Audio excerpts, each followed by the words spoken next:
විපක්ෂය අපි දන්නවා ගිය අවුරුද්දේ ඉඳලම ඡන්දයට කලිනුත් බලාපොරොත්තු වුණා ඡන්දේ දින්න ගමන් IMF ආයතනය අපේ රට අතහැරලා ගිහිල්ලා අපි ණය ප්‍රතිහෝගත කරගන්න බැරුව අර්බුදයකට ලක් වෙයි කියලා. ඊයේ 2025 අප්‍රේල් මාසේ වෙනකොට මේ වගේ අර්බුදයක් ඇවිල්ලා තෙල් ගෑස් නැති වෙයි කිව්වා. මොකද ඒ කාලෙත් තිබ්බා යුද බියක් තිබ්බා. ඊට පස්සේ ට්‍රම්ප් බද්ද.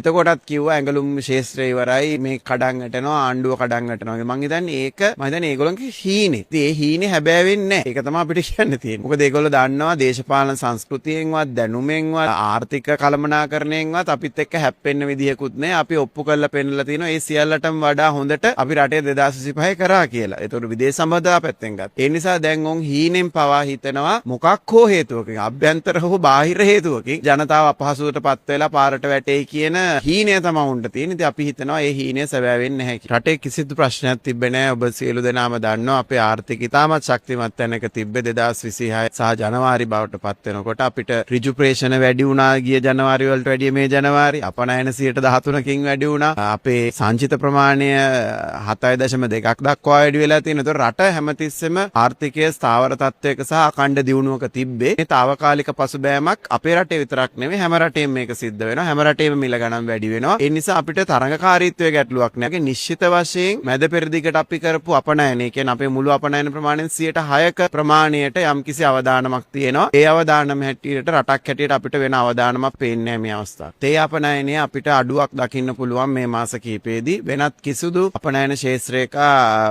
හානියක් අපිට දකින්න නැහැ. නමුත් පොදුවේ ගත්තාම ලෝකයේ ප්‍රවාහන වියදම් වැඩි වෙනවා, නැව් ගාස්තු වැඩි වෙනවා. ඒක හැම රටටම බලපාන නිසා අපිට ඒකේ සමස්ත ලෝකයට සාපේක්ෂව අපේ රටට විතරක් ආවේනික බලපෑමක් නැහැ. ලංකාවේ ජනතාව විශාල ප්‍රමාණයක් මැද පෙරදිග රැකියා කරනවා. ඒ වගේම පදිංචි වෙලත් ඉන්නවා. ඒ අයගේ ආරක්ෂාව පිළිබඳ මේ වෙනකොට විදේශ අමාත්‍යාංශය විශාල මෙහෙයුමක් කරගෙන යනවා. ඒතකොට තොරතුරු පද්ධතිය ආරක්ෂණය කරමින් ඔවුන්ට හදිසියකදී ආරක්ෂාව සැපීමේ අවස්ථාවක් තම රට බලා එන්න ඕන නම් ඒ අවශ්‍ය පහසුකම් සැපීමක් මේ වගේ කාරණා තමයි මේ මොහොතේ සිද්ධ වෙන්නේ. ඉතාමත් විචක්ෂණශීලීව ඔවුන් හා සම්බන්ධ වීම තමයි විදේශ තානාපති කාර්යාලය මේ අවස්ථාවේදී කරන්නේ. නමුත් ඒ කිසිම රටක් මේ වෙනකොට ලිවිං වෝනින් එකක් දීලා නැහැ. රටෙන් යන්න හෝ ආරක්ෂාවටපත් වෙන ඒ රටවල් තාම ආර්ථිකය සක්‍රියාකාරයෙන් යනවා. නමුත් ඒ හැම රටකටම අවධානයක් තියෙනවා. ඉතින් අපි හිතනවා මේ යුද්ධය දැන් දිගුව එන ආකාරයට ඇමරිකාව සහ ඊශ්‍රායලයම මැදිහත් වෙලා යුද්ධය නවත්තයි කියන